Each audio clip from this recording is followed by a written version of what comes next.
En el año 351 del calendario baroviano, Stratbon Zarovich hizo un pacto con la muerte. Un pacto que selló su destino y creó una tierra de pesadillas conocida como Ravenloft.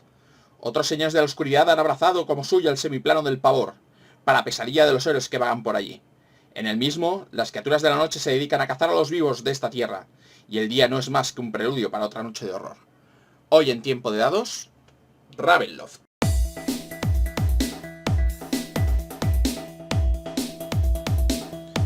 Hola y bienvenidos de nuevo a una nueva entrega de Tiempo de Dados. En esta ocasión vamos a hablar de Ravenloft, uno de los entornos de campaña quizás más queridos de, por lo menos por mí, de los entornos clásicos de Advanced Dungeons and Dragons. Es un entorno atípico principalmente porque es un entorno temático. Está basado ya directamente en lo que serían los entornos de terror de película clásica. Tanto monstruos de la Universal como por ejemplo monstruos de película de la Hammer.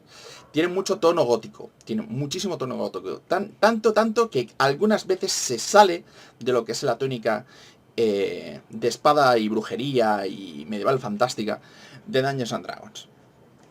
La historia de Ravenloft es una historia de un... Principalmente es la historia, como casi todo lo que... los entornos de aquella época, es una historia en la cual aparece Tracy Hickman, que diseñó un módulo llamado Ravenloft, precisamente, en el cual Ravenloft era un castillo que estaba gobernado por un conde vampiro llamado Stratbon Zarovich, y que contenía algunos elementos bastante novedosos. Principalmente se daba bastante protagonismo al villano, al cual debías ir descubriendo su historia. Y además de que la ambientación era atípica para lo que eran los estándares de Dungeons en aquel momento, era una ambientación más de película de Drácula, o sea, película en la cual podías ver una Rumanía, pero no una Rumanía como la real, sino una Rumanía idealizada en ciertos aspectos hollywoodienses. Además de eso, había algo que la hacía también bastante único, que era que podías hacer dos partidas distintas.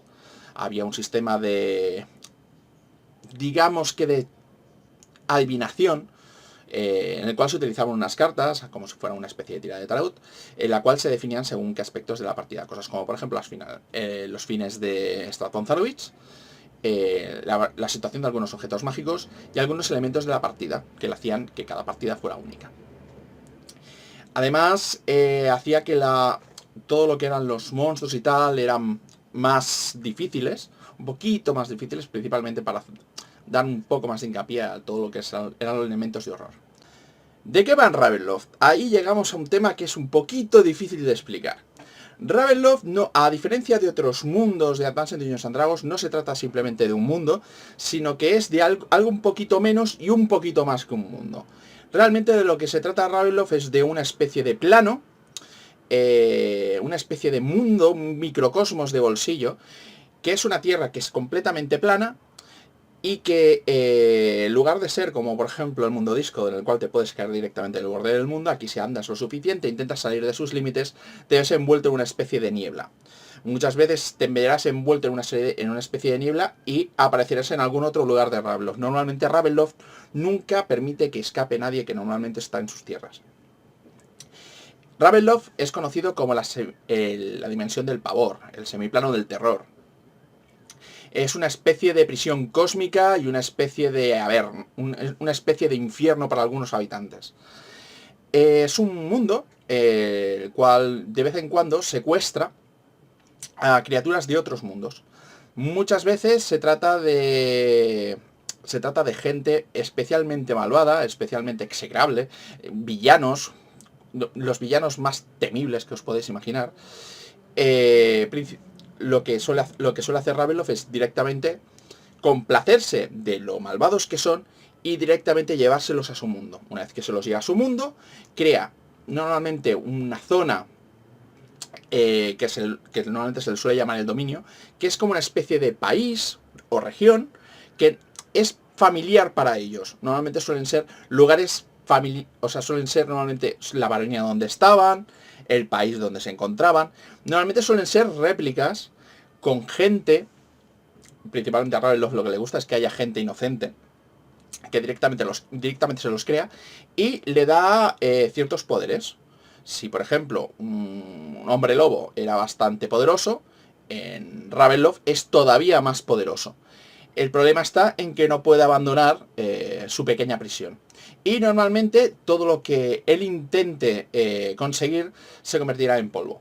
Normalmente casi todos los señores de Ravenloft, los lores de Ravenloft, los lores de cada uno de los dominios, tienen alguna obsesión que es su leitmotiv, lo que les motiva. Y que Ravenloft siempre se encarga de que nunca puedan alcanzar. Por ejemplo, Strazbon Zanovich está obsesionado con principalmente reunirse de nuevo con una mujer a la que amó. Y nunca lo podrá hacer.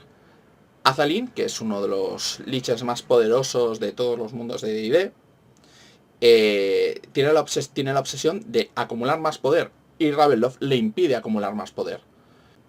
Pero no todo lo que hay en Ravenloft son criaturas malignas. De vez en cuando, Ravenloft secuestra héroes. De hecho, era una de las cosas que más solía pasar, sobre todo cuando el Master se compraba a Ravenloft, que era que haciendo las campañas normales, de repente a los jugadores les envolvía una niebla y se encontraban en un territorio extraño. Y eso normalmente solía ser el inicio de una campaña de Ravenloft, en la cual los jugadores se veían atrapados dentro de un mundo donde todas las criaturas eran familiares, porque realmente Ravenloft no tiene algunos monstruos únicos, pero principalmente son casi todos los monstruos de AD&D, pero normalmente eran versiones más poderosas. Los poderes que tenían los jugadores dejaban de ser completamente fiables. Por ejemplo, los clérigos a veces tenían más problemas para expulsar. Había poderes que funcionaban de una manera distinta. Había restricciones, o sea, los magos, por ejemplo, no podían escapar de Ravenloft simplemente lanzando un conjuro de cambio de plano y ya está. Y lo más terrible de todo es que los gobernantes de los lugares donde ellos están normalmente son sus peores enemigos. Normalmente esos lores a veces son los gobernantes abiertos de la tierra, como Strahd o Azalin, pero otras veces simplemente son gente que opera en las sombras y se dedica a hacer su vida, o su no vida, dependiendo de lo que suceda. Hay dos grandes distinciones dentro de lo que son los dominios de Ravenloft. Están las tierras del núcleo, que son una especie de gran conglomerado de los reinos y los dominios, en los cuales muchas veces puedes pasar abiertamente de un dominio a otro, aunque los lores siempre pueden decidir cerrar sus fronteras para impedir que escapes. Y luego están las islas de terror, que son pequeños reductos dentro de las nieblas que rodean el semiplano del terror, donde puedes acabar, que es normalmente donde suelen estar los reinos que no se parecen en nada a lo que serían las tierras del núcleo. Las tierras del núcleo se parecen a una mezcla entre la Edad Media tardía y principios del Renacimiento. Algunas veces incluso te avanzan casi hasta el siglo XVIII. Son una cosa muy heterogénea de culturas, realmente. Pero hay algunas culturas que realmente destacan porque no pegan con todo lo demás, con lo cual normalmente eso suele ser una isla de terror, a la cual puedes acceder normalmente, a veces atravesando la niebla, acabas en alguno de esos reinos del terror, pero son como pequeñísimas dimensiones de bolsillo. En esos dominios a veces hay cosas como culturas egipcias, había una ciudad de Darksun, también estaba por ahí. Culturas, por ejemplo, hay un dominio que era indio, otro que era jamaicano, bueno, o de estilo jamaicano, más bien se parecía a, más que jamaicano sería una especie de Luisiana. Y bueno, ¿qué decir de Ravenloft? Bueno, además de todo este rollo que os acabo de meter, que es un poco del rollo de trasfondo, ya veis que el trasfondo es un poco distinto y os parecerá que es un poquito caos. Es cierto, es una de las cosas que más se achacan a Ravenloft, que son como muchas tramas, son muchas tramas paralelas para que puedas meter a los jugadores realmente en el dominio que tú quieras. Si quieres hacer una partida de zombies, les metes en el reino de los zombies. Si quieres hacer una partida de momias, les metes en el lugar donde hay momias. Si quieres hacer una partida con un poquito más de intriga, con asesinatos en la sombra, con un asesino que nadie sabe quién es, les puedes meter en alguna de las tierras que son un poquito más cosmopolitas. Y bueno, de eso va principalmente Ravenloft, de hacer partidas de horror gótico con cierta temática. Bueno, sin más dilación vamos a ver un poquito de lo que contenía la caja. Tenía una pantalla, cosa que estaba bien, o sea, no era para tirar cohetes, pero era algo bastante tradicional en aquella época tener más o menos una pantalla. Esta es grande, esta es de las buenas. Realmente tenía 2 libros que para lo que era la época tenían unas ilustraciones que estaban bien. O sea, teníamos el Reino del Terror, que era la explicación de las reglas especiales de Ravenloft, y el Dominios y Residentes, que era el de los dominios y el de los lores. Y como os había dicho antes, todo lo que son las ilustraciones, como podéis ver, tienen un cierto toque a gótico. O sea, un cierto toque gótico no, más bien es que son góticos del todo. Hay evidentemente dominios egipcios. Aquí podéis ver que tienen sus fichas, de que los monstruos tienen sus fichas, sus entornos, sus tácticas incluso. De hecho me gustaba bastante este estilo de ilustraciones. Y bueno, aquí los podéis ir viendo cada uno con sus distintas motivaciones. Realmente Ravenloft en ese aspecto estaba muy bien. En cuanto a las reglas, principalmente lo que contiene son modificaciones de las reglas de AD&D para poder hacer partidas en Ravenloft. Principalmente lo que te hacían era añadirte cosas que sean necesarias para hacer partidas de terror. Cosas como, por ejemplo, hay las tiradas de miedo, en caso de que te encuentres con una cosa que provoque miedo en tu personaje. Y luego están las tiradas de terror. Son 2 cosas distintas. Una cosa es el miedo que pueda tener el personaje por su salud física, que es el miedo. Y luego están las tiradas de terror, que las tiradas de terror es ver un evento espeluznante que hace que se le encoja el corazón al personaje solamente de verlo. No tiene que ser algo que le amenace físicamente, pero es algo que haga que se le pongan los pelos de punta. Y luego también están las tiradas de locura, que esas se ven un poquito menos, pero se pueden hacer. En estas normas de Ravenloft, además incluyen reglas para cosas como, por ejemplo, la psiónica. En caso de que quieras llevar un psiónico, te pueden pasar cosas en Ravenloft. Muchas veces casi toda la magia está más o menos modificada. Gastan bastantes páginas en ello, pero realmente las normas de Ravenloft son bastante sencillas. No puedes escapar de Ravenloft, o sea, cualquier conjuro que se dedique a intentar superar los límites de un dominio normalmente fracasa. Los muertos vivientes son más poderosos. Y si te metes en la mente de algo que sea algo más parecido a un monstruo, puede sucederte que te vuelvas loco. Además de esto, hay otra norma, hay otra cosita que es bastante emblemática de este entorno, que es que existen las maldiciones y los chequeos de poder. Las maldiciones es que tú en cualquier momento, o cualquier personaje en cualquier momento, cuando le han hecho una auténtica putada, cuando le han marcado para toda la vida, le han desgraciado completamente, puede invocar una maldición. Puede invocar una maldición sobre otra criatura, con ciertas condiciones, y puede ser que a la Tierra le guste la ironía de esa maldición y te la conceda. Los gitanos, los Vistani, que son unos gitanos que se dedican a moverse entre las nieblas, que son capaces de superar los límites que normalmente suele imponer Ravenloft, y que a veces se hallan relativamente bien con algunos de los lores, son bastante especialistas en lanzar maldiciones de este estilo. No se puede predecir el futuro, eso es otra cosa, y evidentemente no se puede contactar con nada fuera de Ravenloft. Cualquier cosa que sea un intento de conjuro de contacto fracasa automáticamente. Otra cosita es que existen los chequeos de poder. Los chequeos de poder es cuando haces algo intrínsecamente malvado. O a veces incluso lanzar algún conjuro de nigromancia. Los conjuros de nigromancia son especialmente potentes en Ravenloft. Si lanzas un conjuro de nigromancia o haces algún acto relativamente malvado, tienes que hacer un chequeo de poder. En caso de que lo falles o lo pases, dependiendo de cómo lo consideres, Ravenloft se siente complacido y te impone una maldición que a la vez es un poder. Puede ser perfectamente que, por ejemplo, desarrolles que tienes garras. Tienes unas garras, unas pezuñas negras, pero que los puedes utilizar como arma. Puede ser que tengas una lengua bífida, pero seas especialmente bueno convenciendo a los demás.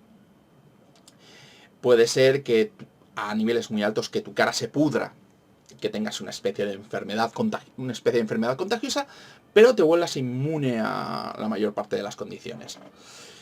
Como podéis ver, y cuando fallas muchos, bueno, muchos no, realmente son 5, me parece, 5 chequeos de poder, te conviertes en un monstruo, realmente, con lo cual pasas a ser PNJ. 6 ya es directamente ser un señor de dominio de Ravenloft. Como podéis ver, Ravenloft tiene bastante ambientación. Tiene bastante ambientación y las reglas lo acompañan. Y bueno, otra cosa que tenía la ambientación de Ravenloft era que los modificaba los monstruos. Había monstruos, por ejemplo, como los vampiros, que, por ejemplo, con la edad iban madurando. Eran más fuertes, más resistentes, les hacían daño menos cosas y les afectaban muchas menos. Un vampiro de Advanced Dungeons and Dragons es el vampiro clásico, es el Drácula clásico, el cual le afecta el agua corriente, le afectan las cruces, y muchas limitaciones. Un vampiro especialmente antiguo de Ravenloft puede llegar incluso a ser inmune a la luz del sol. Sí. Y bueno, eso afecta además a cosas como los fantasmas, los hombres lobo también son más poderosos, los liches también. Hay distintos tipos de liche, no solamente el típico. Y bueno, ya con esto creo que ya me he expandido bastante. Además de lo típico, hay algunos libros básicos que más o menos salieron. Aquí podéis ver el mapa de Ravenloft, por lo menos lo de las tierras del núcleo. Como podéis ver, hicieron un mapa que es relativamente pequeño comparado con el resto de los mundos de D&D. Podéis ver algunas de las islas de terror, que como podéis ver son pequeños minimapas. Realmente tampoco te dicen mucho. Es que realmente el Ravenloft lo podríais hacer sin mapa, realmente es un poco superfluo. Y bueno, hay algunos libros más o menos básicos que tengo. El compendio de monstruos de Ravenloft clásico, con cosas como los zombies, tres malvados y vampíricos. Una cosa que añadía, por lo menos la edición de 5, era que añadía directamente personajes.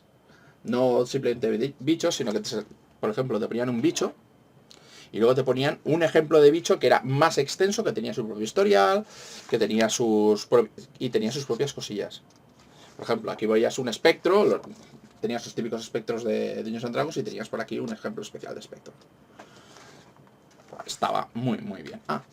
Y esto que además queda bastante tópico, pero hay distintos tipos de licántropo, evidentemente. Los hombres lobo mayores, que estos eran una auténtica pasada. Incluso medusas con historial, o sea, esto era increíble.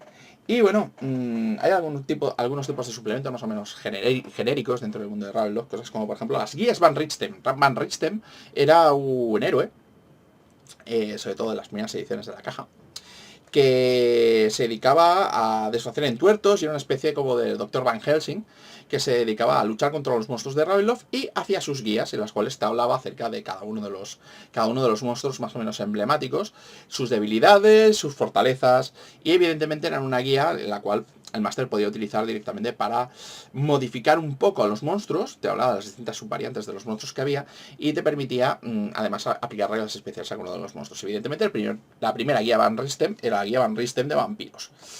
Que la guía Van Richten de vampiros, hay que decir una cosa, es que molaba. Molaba bastante. O sea, lo que eran los suplementos de Ravenloft, en lo que eran los estándares dungeoneros, era una cosa que me gustaba mucho. Había otro compendio de monstruos, por ejemplo estaba este, que es el apéndice de 3, cuando ya decidieron que era mejor editar el libro. Que bueno, aquí podéis ver que seguía un poco con la típica tónica de ser extremadamente góticos y especialmente mortales, porque aquí hay monstruos que directamente de una hostia te matan, o sin tocarte, prácticamente.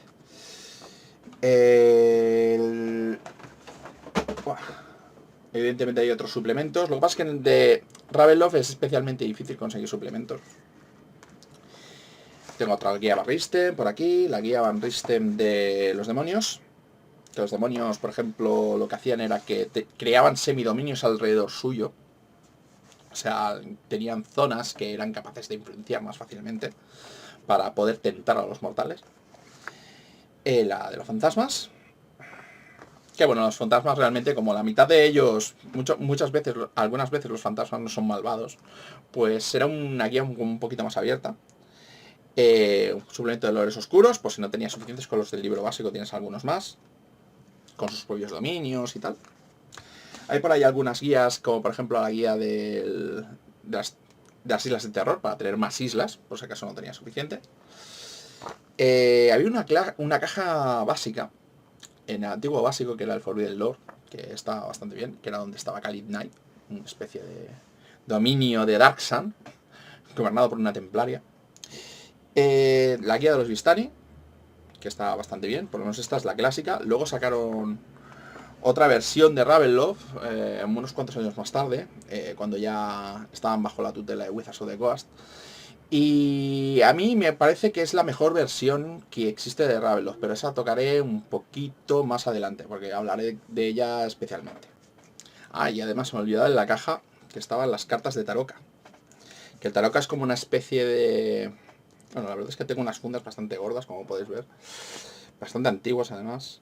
Que eran como una especie de Tarot Vistani, que te permitía hacer algunas modificaciones en algunas partidas. Esto sobre todo era Trecho, que lo podías utilizar para, bueno, os encontréis con una gitana Vistani que os intenta leer la Buenaventura, os encontraréis con la torre os encontraréis en la torre del homenaje al gran dictador,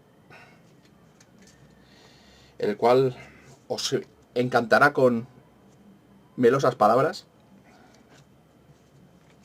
y os encontraréis con un artefacto de poder. O sea, te permitía con 4 elementos de mierda, realmente, hacer bastantes o sea, una ambientación chula. La caja del Forbidden Lore me parece que venía con una serie de dados que te permitían a grandes efectos hacer lo mismo. Incluso Pathfinder ha copiado un poco la idea con lo que son las cartas de Harrow, de las cuales hablaremos algún día. Pero prácticamente son lo mismo. Y bueno, esto ha sido Ravenloft. Para mí es un entorno de campaña que me gusta bastante. No he hablado... Os habéis dado cuenta de que no he hablado del todo de él, principalmente porque hay bastantes ediciones de Ravenloft y me gustaría hablar de cada edición en un vídeo independiente. Principalmente porque se me alargan los vídeos, no los trato con toda la seriedad que debería. Así que por ahora esto ha sido Ravenloft, las tierras de la bruma. Que lo paséis bien este Halloween y espero que no os arrodien las nieblas. Muchas gracias por seguirme y hasta la próxima.